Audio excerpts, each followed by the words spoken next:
नमस्कार, बहुत स्वागत है आपका। इंडिया वॉइस देख रहे हैं आप और मैं हूं आपके साथ शिवम सोनी। 5 शहर 5 खबर में आपका स्वागत है। बुलेटिन में आज हम सबसे पहले बात करेंगे संसद में राष्ट्रपति द्रौपदी मुर्मू के पहले संबोधन और उससे पहले पीएम मोदी के संदेश की। फिर बात होगी बिहार महागठबंधन के अहम हिस्सा रहे उपेंद्र कुशवाहा की और उस प्रेस कॉन्फ्रेंस की जिसने सरकार पर संकट के बादल मंडराना शुरू कर दिया है। इसके बाद बात करेंगे रामचरितमानस को लेकर विवादित बयान देने वाले स्वामी प्रसाद मौर्य के आवास पर हुए हंगामे और तोड़फोड़ की। चौथी खबर होगी रांची समेत पूरे झारखंड में चल रहे स्वास्थ्य कर्मियों के प्रदेश व्यापी अनशन की। बुलेटिन में रेप के बाद एक और मामले की उम्र कैद की सजा की बात करेंगे जिसको आसाराम पर हुई है उसको सजा। तो चलिए शुरुआत करते हैं 5 शहर 5 खबर।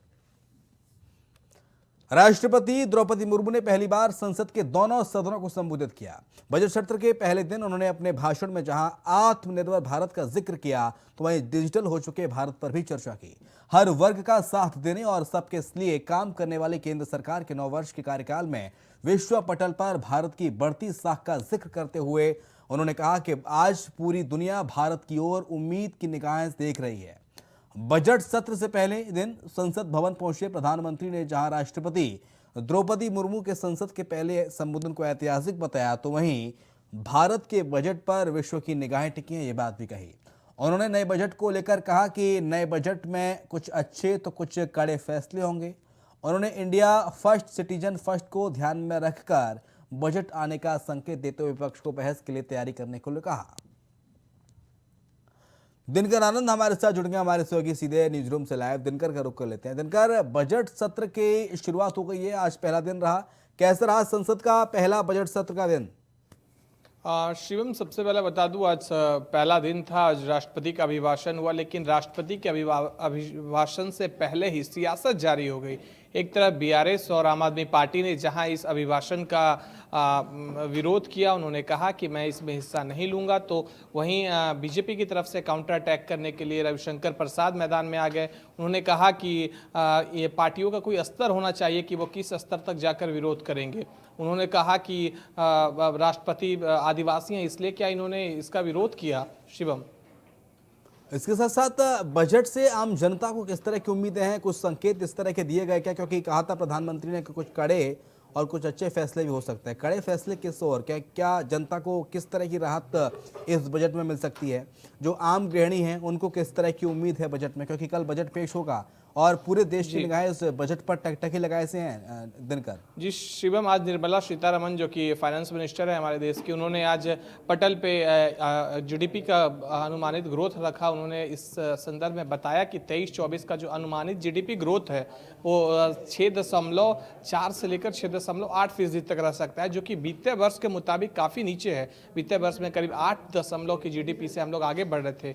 वहीं एक डेटा यह भी सामने आया है कि हम लोग तेज़ी से भी अर्थव्यवस्था की ओर बढ़ने वाले देशों में शुमार रहेंगे। हालांकि हमारा जो अनुमानित जीडीपी है वो नीचे गया है, तो ये शुभ संकेत हमारे लिए नहीं है। वहीं इस पे भी अब सियासत जारी हो गई है। एक तरफ कांग्रेस के प्रोफेसर गौरव बल्लभ प्रवक्ता जो हैं, उन्होंने ट्वीट कर कहा कि क्या यही अमृतकाल है? जब यूपीए की सरकार थी 2004 से 14 के दौरान तो एवरेज जीडीपी जो थी वो 6.4% थी। वहीं अब बीजेपी की जो सरकार है 2018 से 2022 का उन्होंने आंकड़ा दिया, उसमें 3.1% का उन्होंने बताया कि क्या यही अमृतकाल है जिसकी प्रधानमंत्री मोदी हमेशा चर्चा करते हैं। उन्होंने अटैक किया।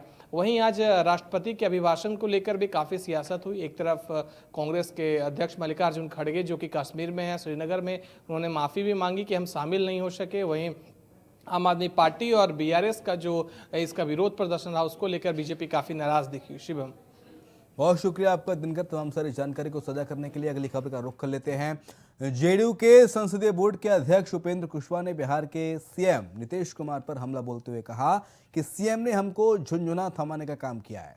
संसदीय बोर्ड के अध्यक्ष के तौर पर संसदीय बोर्ड के सदस्यों का मनोनीत भी करने का अधिकार मुझको नहीं है। कुशवाहा ने कहा कि सीएम ने कहा कि उन्होंने कुशवाहा को बड़ी इज्जत दे दी, लेकिन किस तरह की इज्जत दी है? विधान पार्षद बनाया और संसदीय बोर्ड का अध्यक्ष बनाया, लेकिन इस पद का क्या काम है हमको अभी तक पता नहीं चल पाया हो। मंत्री जी ने कहा कि पार्टी में उपेंद्र कुशवाहा आए, हम लोगों ने उनको इज्जत दी।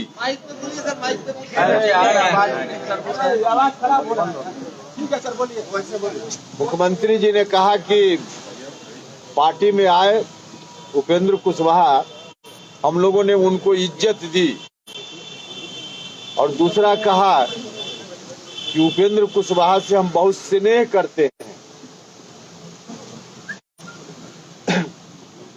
अब किस तरह से इज्जत दी यह कहने का अभिप्राय या फिर कई बार सीधे तौर पे कहा भी गया कि पार्लियामेंट्री बोर्ड का अध्यक्ष बनाया, लेकिन बाद में पता चला कि पार्लियामेंट्री बोर्ड का जो अध्यक्ष मुझको बनाया गया, सीधे तौर पे एक झुनझुना मेरे हाथ में थमाया गया। तो मुख्यमंत्री जी ने कहा कि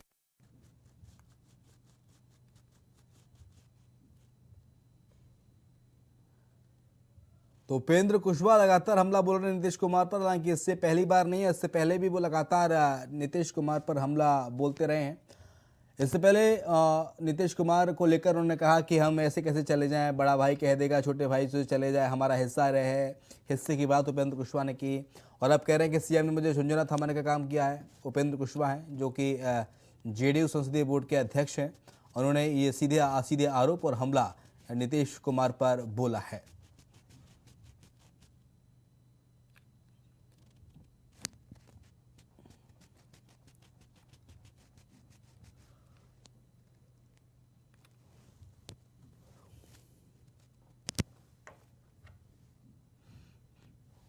नीतीश कुमार पर लगातार हमला बोल रहे हैं उपेंद्र कुशवाहा और इस हमले को लेकर लगातार अलग अलग कयास लगाए जा रहे हैं कि बिहार सरकार के ऊपर संकट के बादल मंडरा सकते हैं, ये बात कही जा रही है।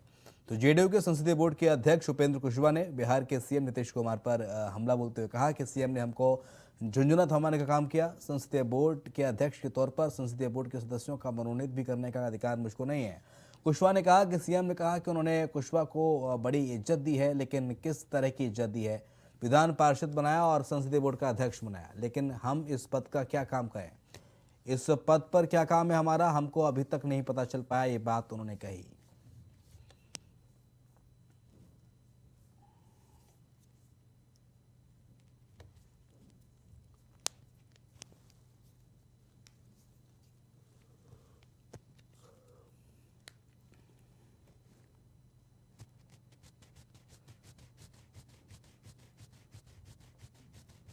तो हालांकि उससे पहले उपेंद्र कुशवाहा ने हिस्सा ले जाने की बात कही थी और कहा था कि ऐसे कैसे हम छोड़ दें, अपना हिस्सा लेके रहेंगे। और आज फिर एक और नया बयान, उन्होंने कहा कि सीएम ने हमको झुंझुना पकड़ा दिया है।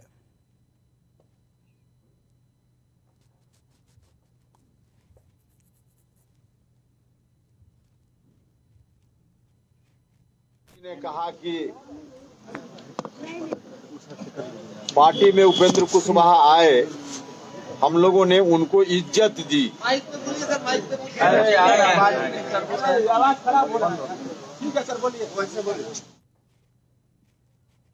रजनी शर्मा जुड़ गई हमारी सहयोगी पटना से सीधे लाइव। रजनी, नीतीश कुमार ने मुझे झुंझुना थमाने का काम किया, ये बात कह रहे हैं उपेंद्र कुशवाहा, लगातार हमले पे हमले बोल रहे हैं। रजनी, मेरी आवाज आपको मिल रही है? देखिए, बताते चलो कि उपेंद्र कुशवाहा को लेकर जिस तरह की रात चली है, फिलहाल काफी लंबी चली है और किसी पार्टी में पहले ही उपेंद्र कुशवाहा जब नेता हुए देखते गए और उसके बाद चलो की बात जो कई उपेंद्र कुशवाहा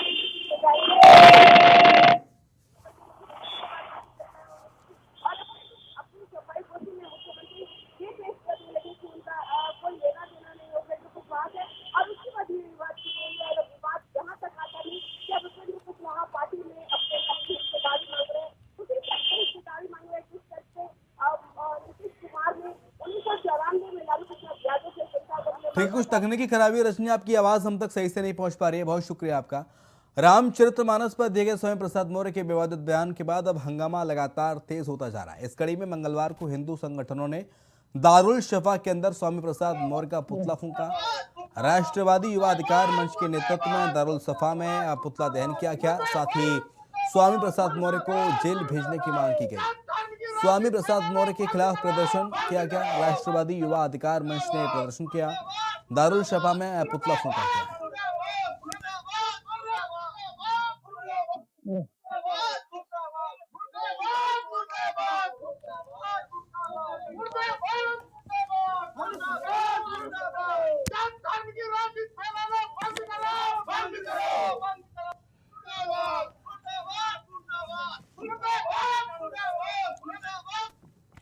अखंड प्रताप शाही ज्यादा जानकारी के लिए हमारे साथ हमारे सहयोगी सीधे लखनऊ से इस वक्त लाइव जुड़ गए हैं। अखंड, इस वक्त देश में एक नई बहस छिड़ गई है हिंदू मुसलमान की, सवर्ण और शूद्र की, और इसी को लेकर लगातार बयानबाजी करते आए हैं स्वयं प्रसाद मौर्य।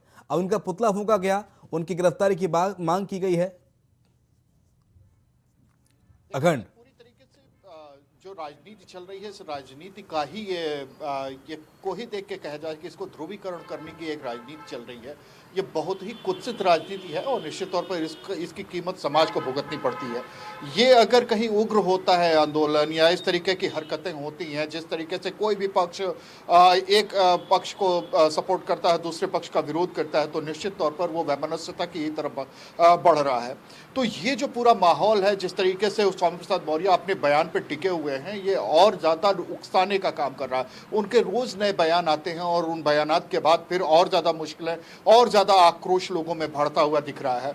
एक सिर्फ किसी धर्म को किसी पवित्र ग्रंथ को या किसी धार्मिक किताब को आप आधार बनाकर उस पर हमला करते हैं तो निश्चित तौर पर एक बड़े वर्ग को आप अपमानित करने की कोशिश करते हैं और इसके लिए आपको क्षमा मांग लेनी चाहिए थी एक राजनीति के लिहाज से ये कहा जाए तो। लेकिन लगातार जिस तरीके से स्वामी प्रसाद मौर्य आए दिनों बयान दे रहे हैं जिस तरीके से उनको भले ही समाजवादी पार्टी उनको खुल के सपोर्ट न कर रही हो या उनके बयान से अपने आप को किनारे रख रही हो लेकिन उसका बैकडोर से सपोर्ट जरूर है। तमाम लोग जो उनको सपोर्ट करते हुए दिखाई दे रहे हैं या समाजवादी पार्टी के दफ्तर के सामने जिस तरीके से एक नया विमर्श खड़ा करने की कोशिश शुरू हुई कि गर्व से कहो मैं शूद्र हम शूद्र हैं और इस तरीके से बातें कि स्वामी का ये बयान सही है। ये एक वो पूरी एक कहीं न कहीं एक ध्रुवीकरण की तरफ इशारा कर रहा है कि ये सब कुछ किसी खास वर्ग के लिए किसी खास समुदाय के लिए ये बातें चलाई जा रही हैं ताकि आगे चल के 2024 का जो चुनाव है उस चुनाव में फायदा उठाया जा सके। इसी की जो अभिव्यक्ति थी इसी के बारे में इसी के विरोध में जो चीज़ें आज देखने को मिली हैं दारुल शफा में जिस तरीके से एक हिंदूवादी संगठन ने शशांक शेखर सिंह उसके नेता हैं उनकी अगुवाई में स्वामी प्रसाद मौर्य का पुतला फूंक दिया गया।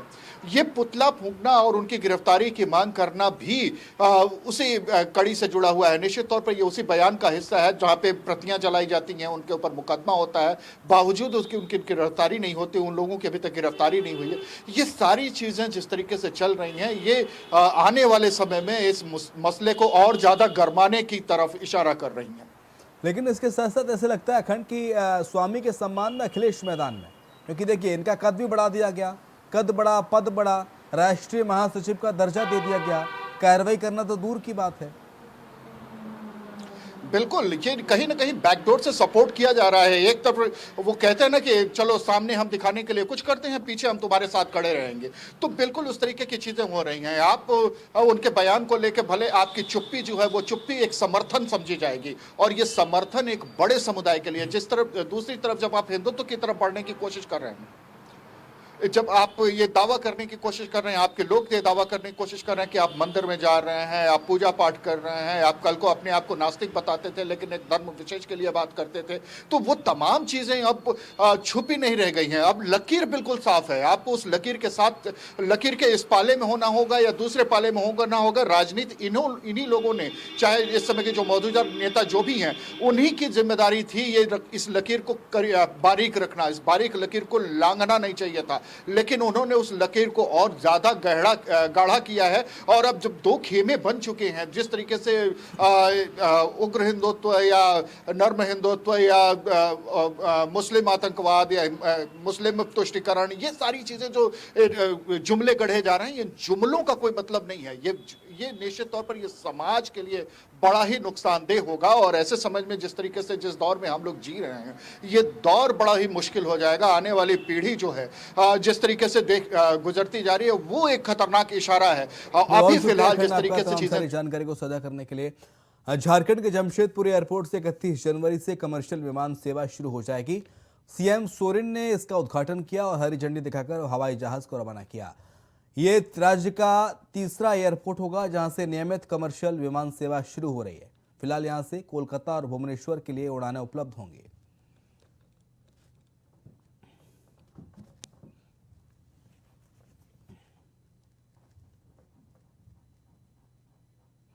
राकेश जुड़ गए हमारे सहयोगी सीधे रांची से लाइव। राकेश, जमशेदपुर एयरपोर्ट का उद्घाटन किया और कमर्शियल सेवा शुरू हो जाएगी यहां से, क्या जानकारी फिलहाल? देखिए, मुख्यमंत्री हेमंत सोरेन ने आज इसका उद्घाटन किया है। यहाँ से अब फ्लाइंग शुरू हो जाएगा। खास करके जमशेदपुर को कहीं न कहीं लौ नगरी के रूप में जाना जाता है और बड़ी संख्या में वहाँ के लोग कोलकाता, रायपुर और अन्य इलाकों में जाते रहते हैं, जो कि कहीं न कहीं व्यावसायिक रूप से गतिविधियां वहाँ तेज हो सकती है। तो इस फ्लाइट के शुरू होने के बाद से यहाँ से कई लोगों को फायदा होगा। यहाँ के लोग अब कई दूसरे शहरों से जुड़ पाएंगे और व्यावसायिक गतिविधियां और भी तेज हो पाएंगी। तो कहीं न कहीं कहा जा सकता है कि मुख्यमंत्री की पहल है। हालांकि ये पूरी योजना जो थी वो केंद्र सरकार की थी और केंद्र सरकार की तरफ से लगातार कोशिश की जा रही थी कि जो छोटे छोटे शहर हैं उनको अब कनेक्ट किया जाए, उनको हवाई मार्ग से जोड़ा जाए। जी, कितनी फ्लाइट्स रहेंगी, कहाँ तक के लिए फ्लाइट्स से यहाँ से उड़ान भरेंगी, कुछ जानकारी आ पाई है? देखिए, अभी फिलहाल एक ही फ्लाइट की बात की गई है। कोलकाता के लिए उड़ान भरेगी, रायपुर होगी, रायपुर और कोलकाता के बीच की फ्लाइट होगी, जिसमें कहीं न कहीं तीनों जो शहर है वो कहीं औद्योगिक नगरी के रूप में जाने जाते हैं। रायपुर को भी माना जाता है औद्योगिक नगरी के रूप में, जमशेदपुर को भी माना जाता है और कोलकाता को व्यावसायिक क्षेत्र के रूप में इस इलाके में माना जाता है। तो 3 शहरों को जोड़ा जाएगा और लेकिन कोलकाता एक ऐसा जगह होगा जहाँ से बाकी जगहों के लिए कनेक्टिंग फ्लाइट मिल पाएगी। तो कहीं न कहीं अब पूरे देश से जमशेदपुर जुड़ता हुआ नजर आएगा और हो सकता है कि यहाँ से जब उड़ानें शुरू हो जाएंगी उसके बाद से कई अन्य शहरों की भी जो चर्चा हो रही है, बोकारो और देवघर में पहले ही बातचीत हो चुकी थी कि यहाँ से भी फ्लाइट की उड़ान भरेगी। देवघर में इसकी शुरुआत भी कर दी गई है। तो आने वाले समय में इसका फायदा यहाँ के लोगों को मिलेगा। जी, ये राज्य का तीसरा एयरपोर्ट है जमशेदपुर एयरपोर्ट, जिसका शुभारंभ आज हेमंत सोरेन ने किया। राकेश, और इसकी कब से मांग चली आ रही थी? लंबे समय से हालांकि कहा जाता है कि इसकी मांग चली आ रही थी, और जनता के लिए कितनी बड़ी सौगात कहें इस एयरपोर्ट का मिलना जमशेदपुर वासियों को, झारखंड वासियों को? देखिए शिवम, ये पूरा राज्य कहा जा सकता है कि औद्योगिक क्षेत्र और कई ऐसे इलाके हैं जहां माइनिंग क्षेत्र है और बड़ी संख्या में लोग कहीं न कहीं देश विदेश से भी लोग आते हैं और कई ऐसी बड़ी कंपनियां हैं जो नामी गिरामी कंपनियां होती हैं, मल्टीनेशनल कंपनियां हैं, उनके भी प्रतिनिधि यहाँ पे मौजूद हैं। तो कुल मिलाकर ये कहा जा सकता है कि ये फायदा होगा। तीसरे शहर के रूप में जानने की कोशिश की जा रही है। रांची के बाद देवघर में उड़ान शुरू हुई थी और इसके बाद से अब जाकर जमशेदपुर में उड़ान शुरू हुआ है कॉमर्शियल के रूप में, फ्लाइट के रूप में। आने वाले समय बोकारो भी इसी कतार में दिखाई पड़ता है। तो कुछ कहीं न कहीं इसका लाभ आम लोगों को मिलेगा, क्योंकि सारे के सारे शहर औद्योगिक नगरी के साथ साथ व्यावसायिक और खनन के क्षेत्र में जाने जाते हैं। तो लोगों को दूर होगी, यहाँ के लोगों का विकास होगा और यहाँ पे बड़ी जो कॉर्पोरेट कंपनियां हैं वो भी अपना ऑफिस डाल सकेंगी और लगातार इस इलाके के विकास में अपनी भूमिका अदा कर पाएंगी। जी, बहुत शुक्रिया राकेश आपका तमाम सारी जानकारी को साझा करने के लिए। तो जमशेदपुर एयरपोर्ट का उद्घाटन किया है। आसाराम को बलात्कार मामले में आजीवन कारावास की सजा हुई है। सोमवार ही गांधीनगर के सेशन कोर्ट ने इस मामले पर सुनवाई की थी। अब उसी कड़ी में आज फैसला सुना दिया गया है। इससे पहले एक और बलात्कार के मामले में आसाराम पहले से उम्र कैद की सजा काट रहा है।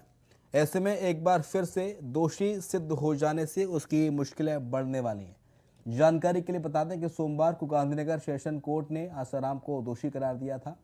अन्य आरोपी को कोर्ट ने निर्दोष बताया। केस की बात करें तो दो बहनों ने आसाराम और उसके बेटे के खिलाफ यानी कि नारायण साईं के खिलाफ आरोप लगाया था बलात्कार का, जिसमें छोटी बहन के आरोप पर नारायण साईं को आजीवन कारावास की सजा मिल चुकी है।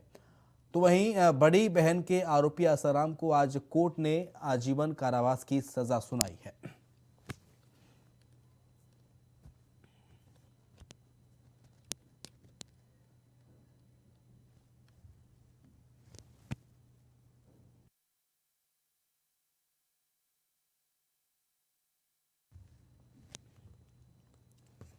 गांधीनगर सेशन कोर्ट ने आसाराम को सजा सुनाई है। इससे पहले हालांकि उम्र कैद की सजा पहले से ही काट रहा है आसाराम, और अब दूसरे मामले में उसे ये आजीवन कारावास की सजा सुनाई गई है।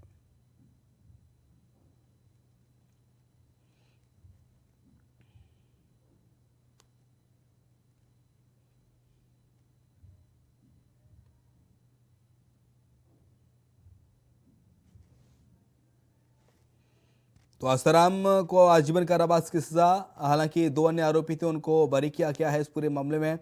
और नारायण साईं जो आसाराम का बेटा है वो पहले से ही आजीवन कारावास की सजा भोग रहा है।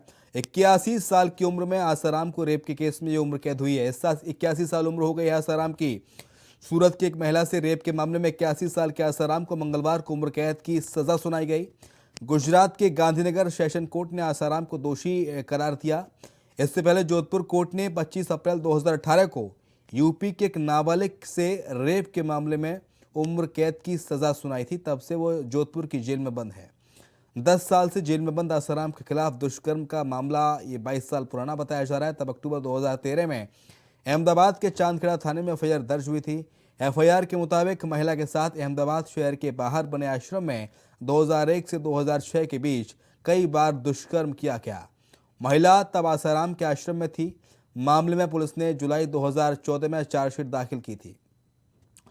इससे पहले आपको बता दें कि पत्नी समेत 6 अन्य आरोपी थे इस केस में। आसाराम की पत्नी भी इंक्लूड थी और पत्नी के साथ साथ 6 अन्य आरोपी भी थे। कोर्ट ने आसाराम को दोषी माना है। आरोपियों में से एक आरोपी की मौत हो चुकी है। कोर्ट ने बाकी 5 आरोपियों को सबूतों के अभाव में बरी किया। सरकारी वकील आरसी कोडेकर ने बताया कि आसाराम को धारा 342, 357, 376, 377 के तहत सजा सुनाई गई है। कोर्ट ने पीड़ित को 50,000 रुपए मुआवजा देने का भी आदेश दिया है। 2 बहनों में से छोटी ने आसाराम के बेटे नारायण साईं और बड़ी बहन ने आसाराम के खिलाफ रेप की शिकायत दर्ज कराई थी। नितिन चौधरी हमारे साथ हमारे सहयोगी इस वक्त जुड़ गए हैं। नितिन, आसाराम को उम्र कैद की सजा हो गई है, हालांकि इससे पहले मामले में भी उम्र कैद की सजा सुनाई गई थी और अब फिर उम्र कैद की सजा, यानी कि डबल उम्र कैद। मरने के बाद भी उसकी आत्मा अभी कारागार में रहेंगे, ऐसा लग रहा है अब। बिल्कुल जिस तरीके से आसाराम बापू को जो है पहले ही पहले इसका आरोप लगाया था, लेकिन उसके बाद 2013 से के साथ में उन्होंने गिरफ्तार किया था तो 2013 से उनकी शिष्य जो है इधर से उधर भटक रही थी, कोर्ट के चक्कर लगा रही थी, पुलिस प्रशासन में चक्कर लगा रही थी। लेकिन जिसके बाद आज न्याय मिला है। 2013 से एक मामला चलता हुआ आ रहा था आसाराम बापू का, लेकिन अब उसको आसाराम बापू को जो है ना उम्र कैद की सजा सुना दी और साथ ही कहा जा रहा है तरीके से उसमें जो उसके जो शिक्षे हैं, जो पीड़ित परिवार है, उसको जो प्राथमिकता की लहर है कि जिस तरीके से पीड़ित परिवार जो है 2013 से चक्कर लगाने लगी हुई थी, लेकिन उसके बाद में जो है आज आसाराम बापू को उम्र कैद की सजा इसमें सुना दी गई। कोर्ट ने उम्र कैद की सजा सुनाई और कहा जाता है कि इस तरीके से आसाराम बापू पहले भी मुसीबतें बढ़ती नजर आ रही थी, लेकिन आसाराम बापू की अब दोबारा मुश्किलें बढ़ती हुई नजर आ रही। लेकिन इसके साथ साथ जो 5 अन्य आरोपी भी थे, आसाराम की पत्नी भी इसमें शामिल है। आसाराम की पत्नी को भी कुछ सजा का ऐलान किया गया है। हालांकि खबर यह भी है कि 5 अन्य आरोपियों को निर्दोष बताया है सबूतों के अभाव में सेशन कोर्ट ने।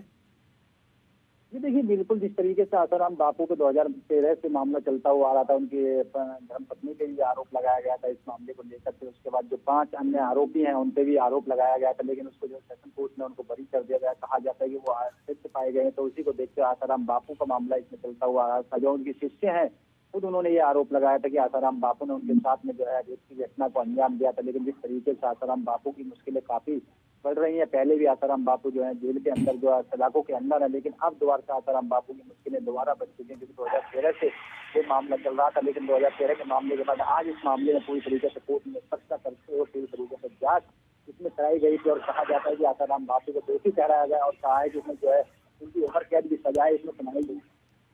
बहुत शुक्रिया आपका नितिन, तमाम सारी जानकारी को साझा करने के लिए। और इसी के साथ हमारे इस खास पेशकश 5 शहर 5 खबर में इतना ही। खबरें लगातार जारी हैं।